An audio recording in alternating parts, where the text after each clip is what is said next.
The Royal Horticultural Society have said we are in crisis. The industry is lacking youngsters coming through.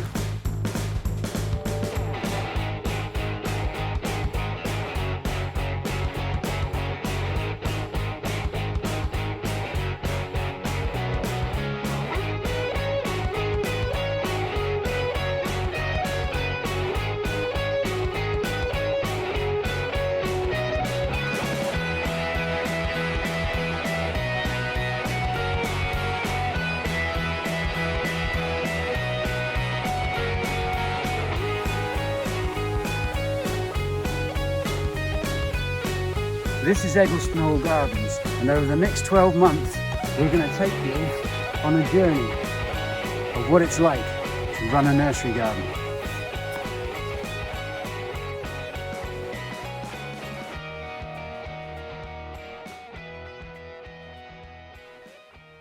Today, most of the industry is covered by garden centres. Before we had garden centres in the 60s, we had nurseries. For many years, nurseries covered horticulture. But before that, we had nursery gardens. And here at Eggleston, we are the original nursery garden. There's been a nursery on this site for 400 years. If you look over there, you will see 4.5 acres of growing space. We make our living here. Nursery gardens are historically quite important. As I've said, they were the original form of people propagating plants for profit. Wealthy industrialists in the 1600s and wealthy people generally tried to outdo each other with the fanciest plants that were beginning to be imported from around the world.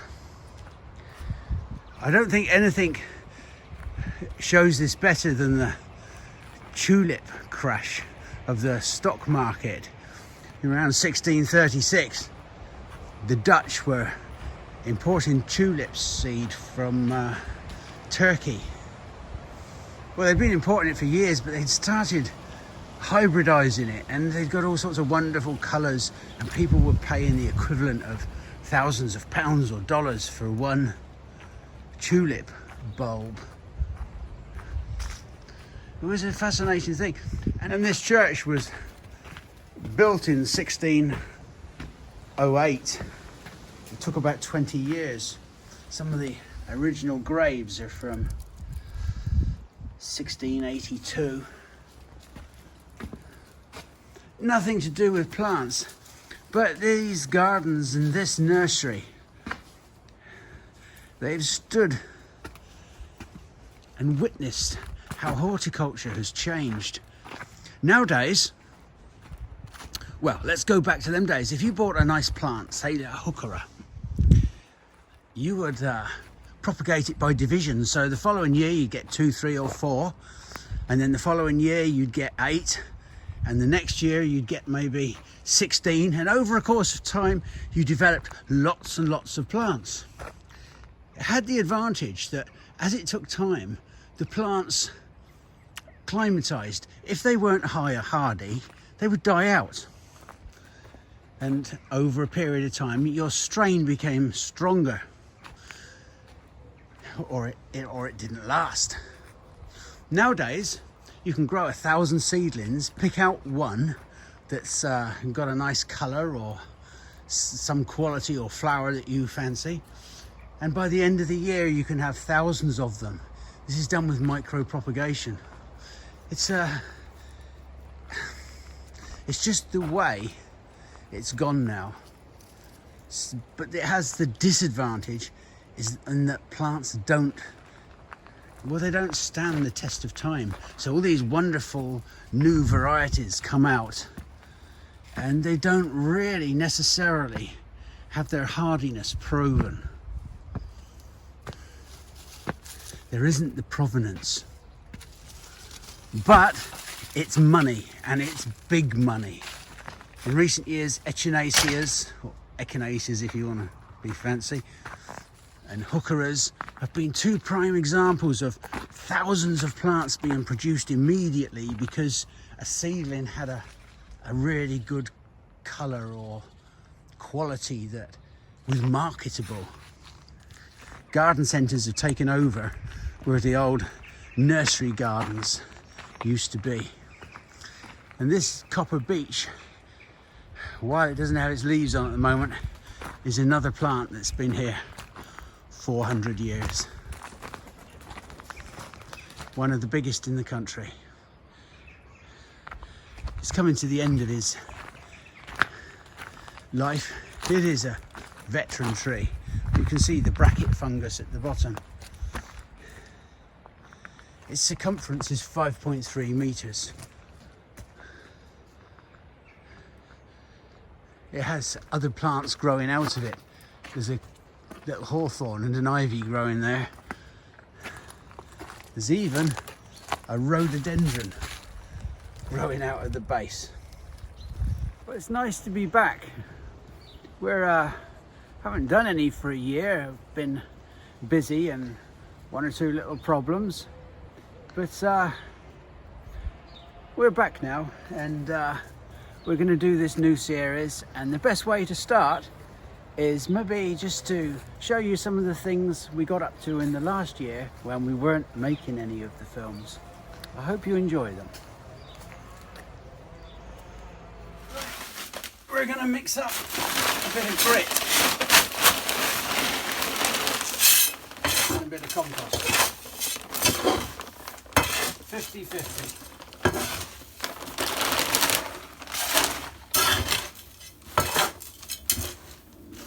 Yeah, dead easy. Now we're going to take an alpine bowl.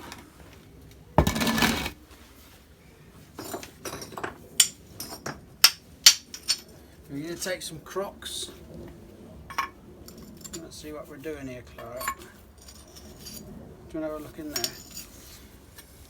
What we're doing is crocking these pots, crocking these holes.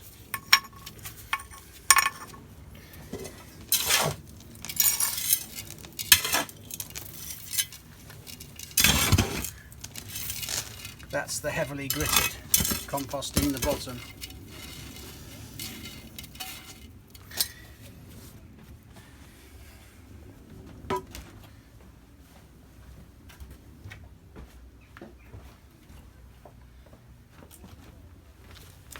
Just going to trim this up to make it more tree-like.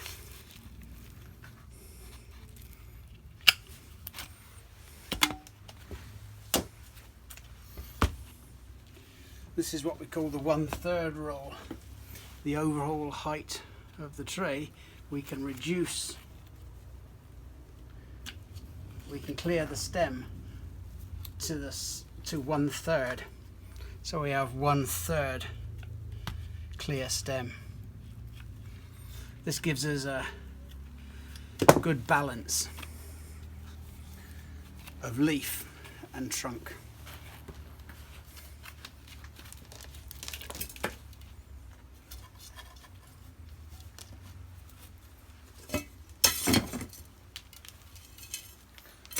Ordinary tree and shrub compost on the top. Keep it there.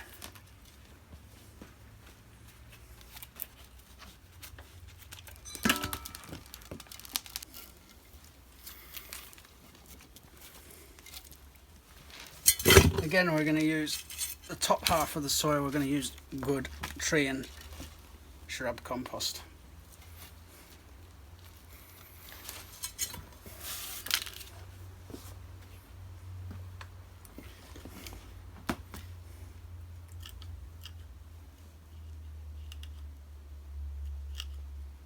It's just to accentuate the height and make it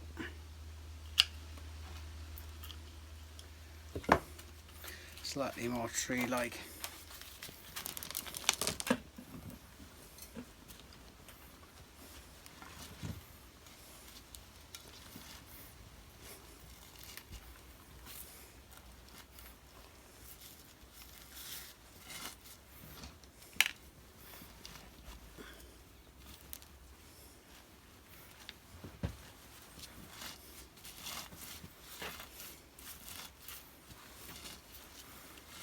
filming, Clara.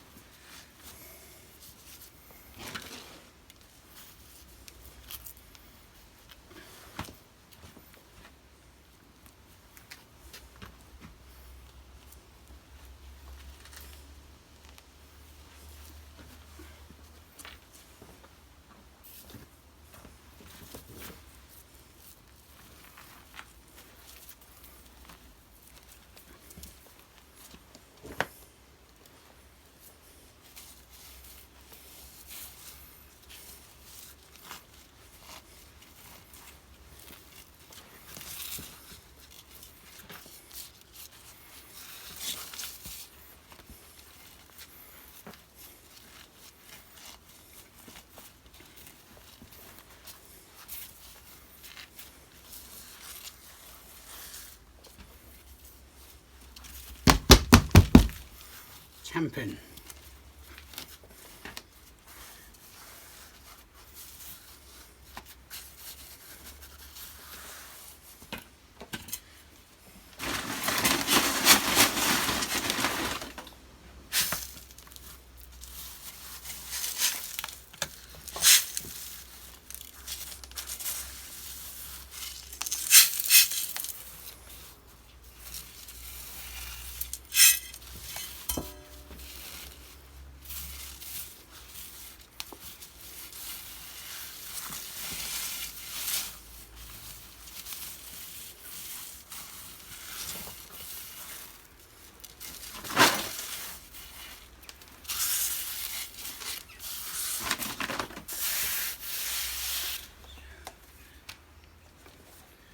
Look, can you just show a picture of my face?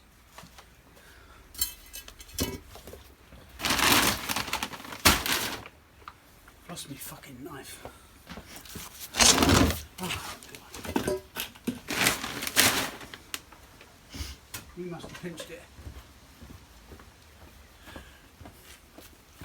Come with me. I'll edit this all out afterwards. I'll edit it up.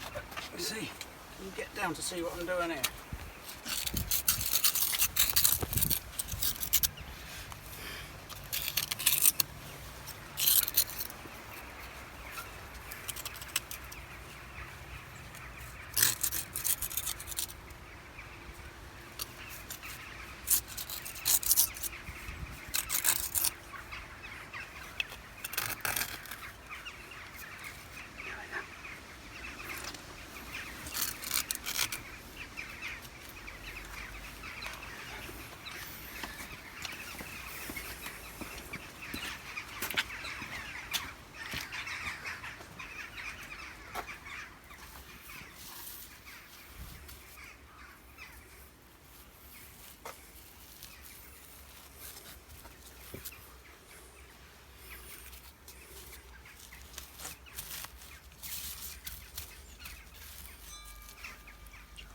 Don't worry about it.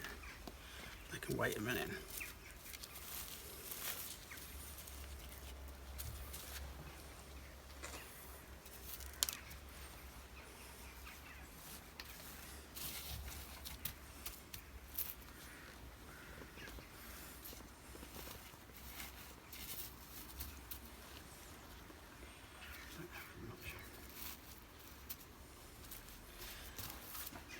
I'll give you a big smile.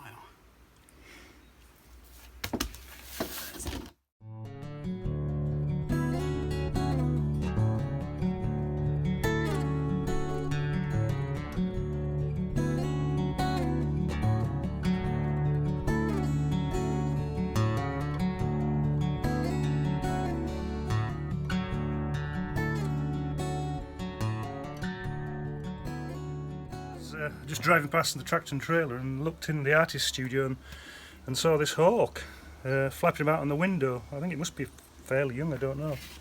Yeah, but just have a look at him in the light. Just let me pick him up, or her up, whichever. Don't think we'll find out if he's damaged in a minute. I don't think so. It's flying about on the window. In the studio? Yeah. Trying to get out with the daylight there and not turning round. It's calmed down.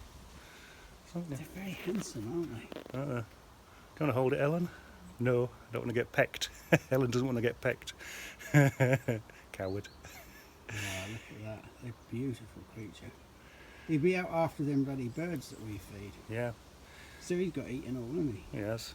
Shall I release it? Yeah. Are you ready? Whee! There you go. Don't see that every day, do you? No, you don't. One thing that's very important to do when you have nursery stock that is as big as this is obviously to make sure it stays upright, and especially in the windy northeast. We have a lot of problems with wind and storms. I mean, we just got battered by Ali last week, and that was the first storm, and there's plenty more to come. So what we tend to do, as I've done with all these previous, I tie them to each of the big one on a post, and it will hopefully hold up, unlike some of them last week. So what I do, firstly, just tie with the best thing about these handle pots, you can just put a bit of rope around there as well to secure the pot. It's handy when the handle actually holds as well. And then what we do, get a piece of string and just put it through a length of old hose. I mean, it doesn't have to be, this is some special like non-slip stuff that we actually get, but I've been using rope, you can use wire as well, just anything, just as long as you have the piece of hose. It's the most important thing to stop it rubbing, because what you can get with a lot of, when you use rope like this, you can get sort of some problem in humans, you know, trees and that can chafe like humans, and it can be quite damaging to trees, as we have had How some. do humans chafe? Well, I don't know, I'm doing marathons and that, so that's why, I mean, we can't exactly use Vaseline on these, can they? I'll put plasters No. over the nipples. No. We just have to, Is that what they do? yeah, put plasters and Vaseline over the nipples. I don't run marathons, as you can tell, I just know that for some reason. You don't have to run to want to do that, can you? I No. mean, you could just do it because you like doing it. You can also chafe in other things as well, but yeah, and then wrap it round, figure of 8, just because if you don't have the figure 8, there's still the potential that the trunk can rub up against the post, and that can be just as damaging as it rubbing up against a rope or anything. So just doing like figure of 8, pull it back, get it pretty tight until like the hose is pretty much touching the post. So slip it around there and then tie it around the front twice. It's nicely cushioned, that. Just like that, and hold it. Yeah. Yeah. Excellent. So I should do any wind that comes and batters that. At least it won't get any damage from any chafing or rubbing up against the wood. Do you think that was too many puns? That's, yeah, I might have to edit that out because it's smutty. That one just happened by accident. Oh, look at this. Thomas, back from his sabbatical, is up here for a few days sorting out the bloody... Are you explaining what you're doing? I thought you were. Well, no, I'm just poking I around. know. Nothing, I've just been busting a bollock with these ones, haven't I? They are looking handsome. Yeah. This is they're the upright Cedrus atlantica glauca. It's the western cedar, isn't it? The Atlantic cedar.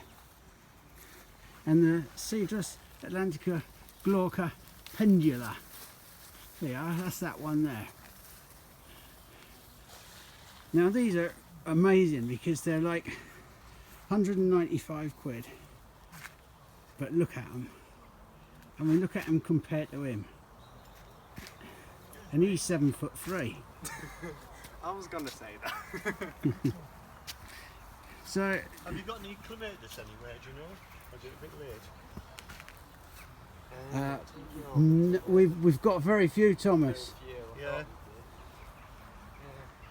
Something sort of off-taking. Yeah. Well, that's got rid of him. He's getting on my tits anyway. Here. So there you are. Look at them. 195 quid a knock. They're about 12, 14 feet. Beautiful big things. 90 litre pots or bags. Love them. Let's go down and see what the staff are doing. Here, they got customers down there. Look at them.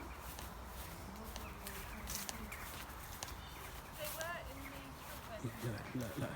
There's Elizabeth, there's Thomas.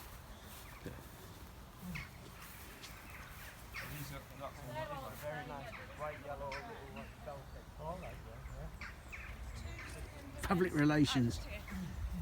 Pretty amazing. I'm glad I'm not doing it. Look, he's off down there again. Actually, I think this one's a bit of a better shade. You tell him, Elizabeth.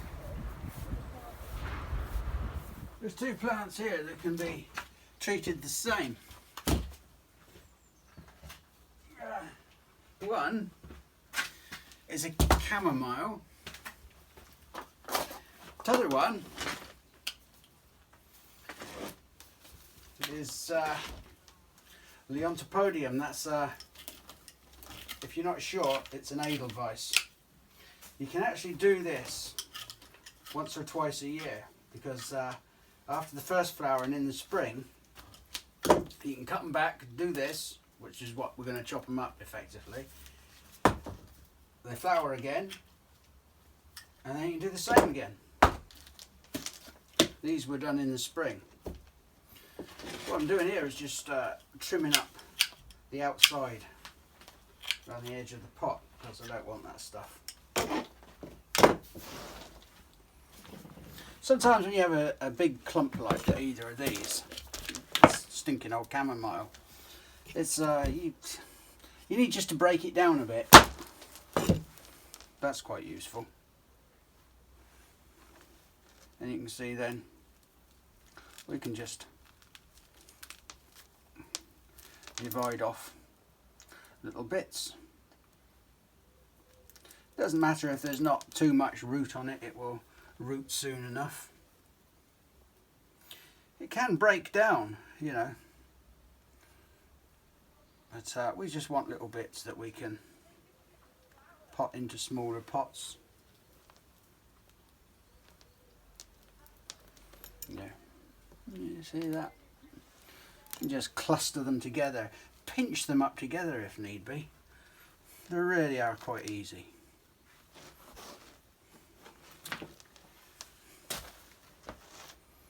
You can also do these from cuttings, but I like to do it this way because we get little clusters of plants rather than single stem cuttings. I know they grow quite quickly, but they grow even quicker this way. And we'll don't worry if there isn't much root.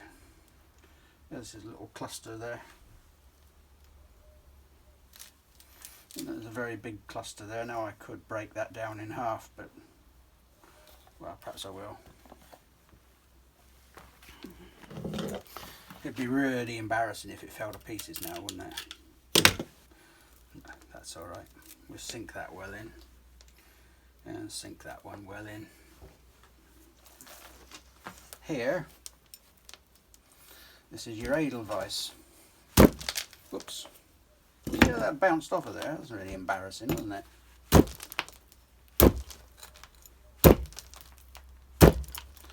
Sometimes that happens when the plant is too dry.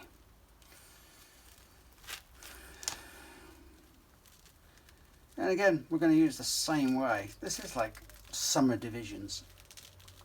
You can probably hear them tearing apart. This is the little Edelweiss.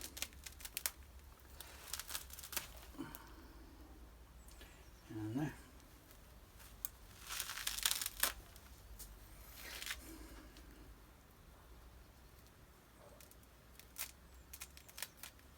And there. And just like there's a little cluster of new shoots coming there. You can see all these roots here. They'll break away again.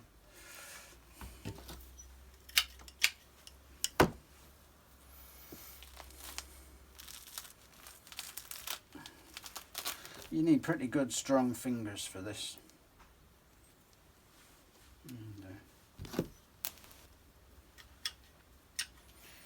you can always just cut back any old stubs, just tidy them up.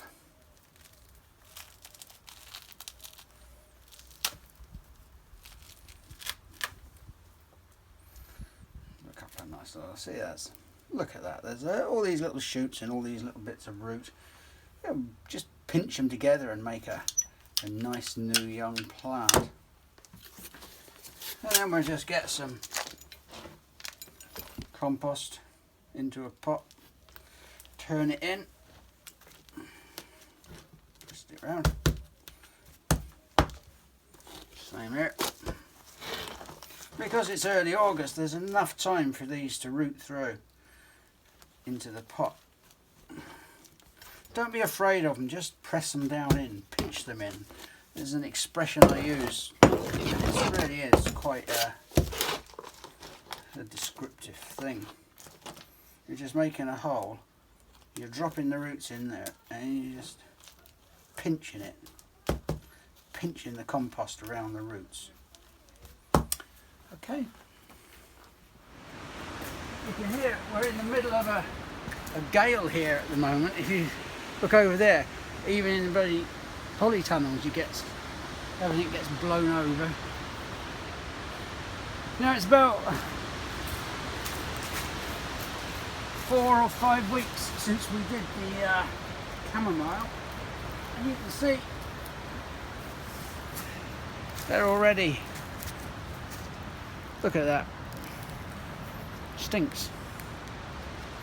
People used to make seats of this, you know. They'd make a big tub and then fill it with chamomile and then put some like stepping stones in it and sit their asses on it. And it's supposed to be very romantic to sit there and just like stroke the chamomile. And that's not a euphemism for anything. Well, that is quite fun. And this is the Edelweiss. Again, you can see how easily that's taken. So it's always worth doing these things. This time of year we try to keep everything a little bit on the dry side, which is why it's blown over, because it's a bit lighter.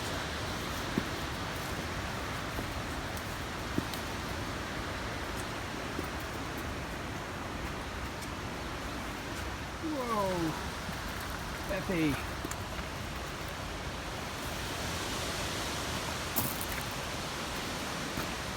Bit of decimation.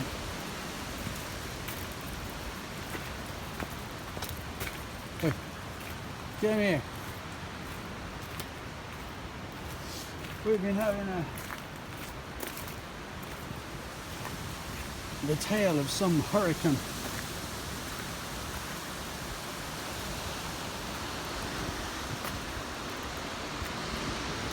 Absolutely no point picking anything up.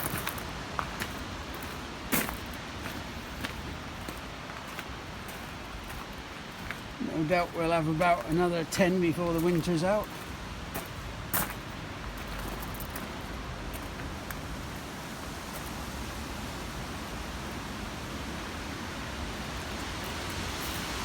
Never mind.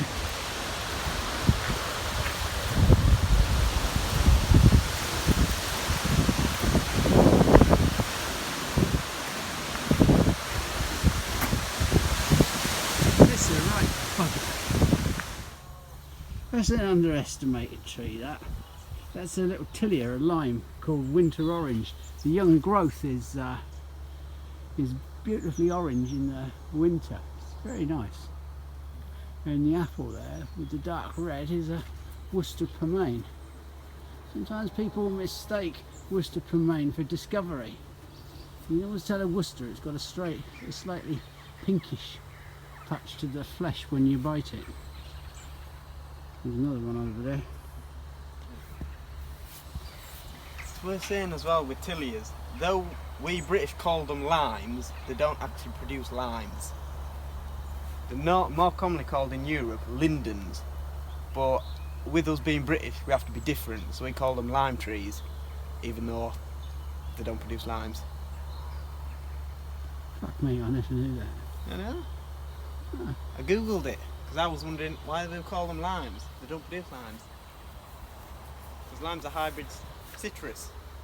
You fucking know it all since you came back from Kew, you know. I picked up a few things, but it's amazing Well, we how don't much want to more know you about learn off them. Google. We keep them between you and your doctor. You can see it's autumn because we're like, there's bloody leaves everywhere, but we don't waste them. If you come with me, I'll show you what we do with them.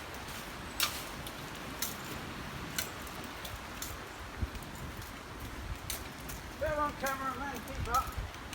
Very great long legs.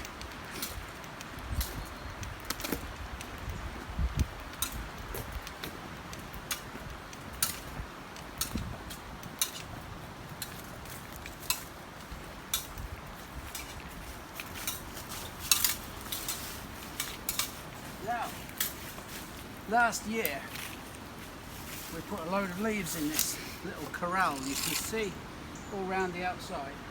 It's just a piece of chicken wire on some posts, and we just corralled it up, and all the leaves that fall are put in here. Can you come up here and you'll see what we mean. Now, this is all blown on from this year, but this is last year's. Gardeners years ago, when I was a boy, always used leaf mould. We call it leaf mould, and you just slice it down like this. We used to use it in potting compost and all sorts, but really it does need sterilising for that. But it's very light, it smells clean, you can smell the goodness in it, and it's just beautiful. Friable, which if you're not a gardener just means it breaks down nicely. You can just break it into pieces. The only exception is beech and oak leaves.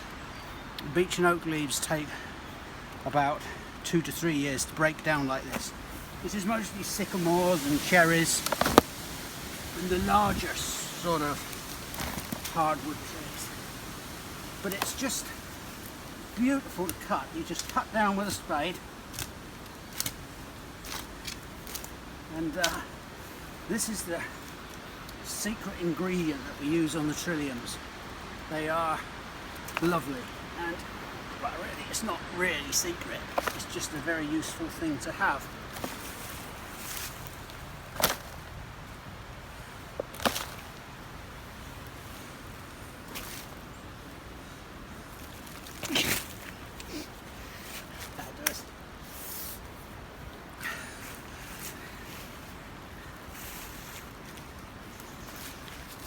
That's it. We can turn the bugger off now. So, a few years ago, a chap came into the gardens and he said, I've got some trillium seeds. I said, I've got a really good collection of trilliums. And it was, you know, I thought, all right. He said, I've got loads of seeds that's ripening, because with trilliums, you need to sow the seed ripe, just as it ripens, and it's come out, and they've got a very fleshy seed pod, and if you can get them straight out of there and sown, fantastic. So he said, I've got this collection. I said, well, you know, they're quite expensive. Why don't you sell them? Or he said, no. He said, I don't want anything for them. He said, I want to give them to you because I know you're going to be able to grow them and they'll be useful to you, and I know you'll plant a good load of them, which we've done. But he said, I'm not long for this world. So he was obviously somebody with a problem. He had a short time to live. I thought maybe he was a fantasist or just a bit weird or something like that. So I thought no more of it, and about 8 weeks later along came this package, hundreds of trillium seeds in it. So this is what we're growing now, but that was 7-8 years ago, and it just shows you how long it takes for trilliums to develop from seed. We will plant half of them out, and then we'll reproduce them, but it was they're quite important to me, those, and I don't know where he ended up or what happened, but I should thank him for the trilliums, because they've started flowering last year and they're beautiful.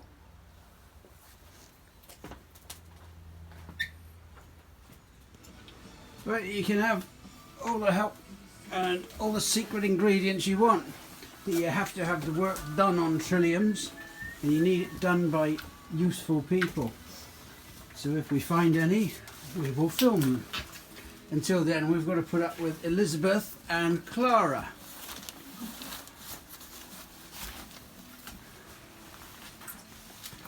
I'm sure one of you swore there. Yeah. Can you explain what you're doing, Elizabeth? These. I just can't read Malcolm's writing there. Chlora petalum, but dark red. Lovely little plants there, lots of root, nice They've been big. cleaned down from the square sevens. They came out of these little pots. Yeah.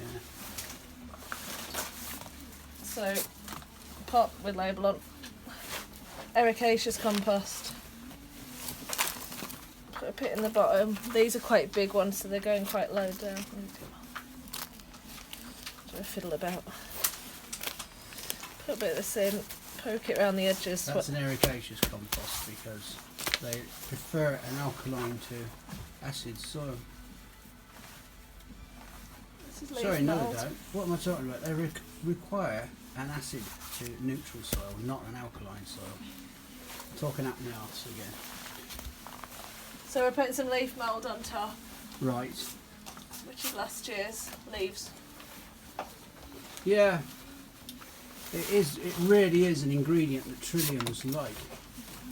So just watch you do another one, Elizabeth.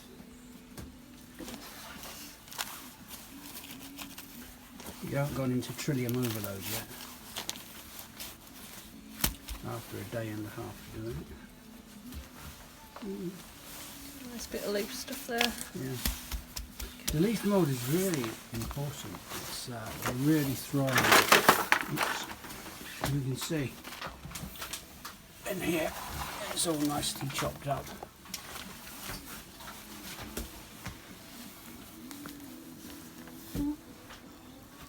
Weeds. Yeah.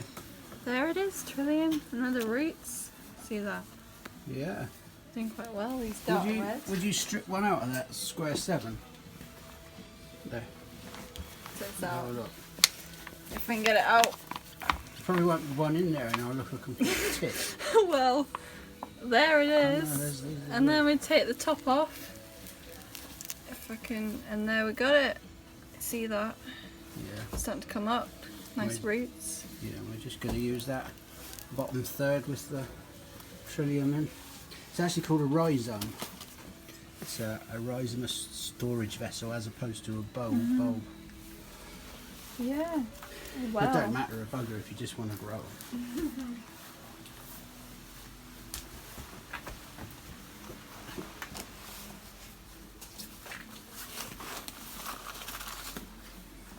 I'm just looking at these lights. That one's like white light, and that one's a warmer light. Change the light bulbs. Yeah, I can't work out which one I prefer. Good light. I'm looking at this box. I ain't got a clue what it is. Well, I know it might be.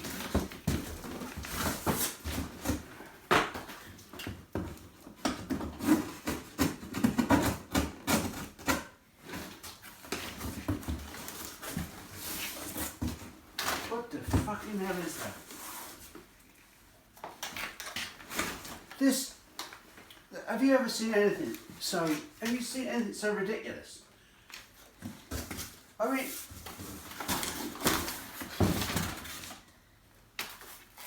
that is a strip light, an LED strip light.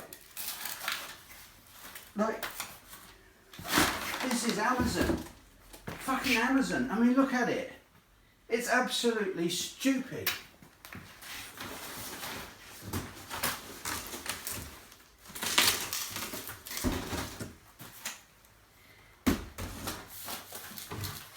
Is it me?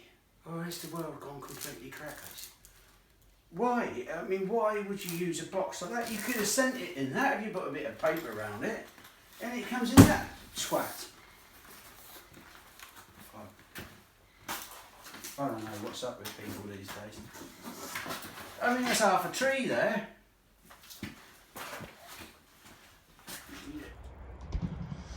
Well, there you are. That was it for another year. Now we start all over again. Good night.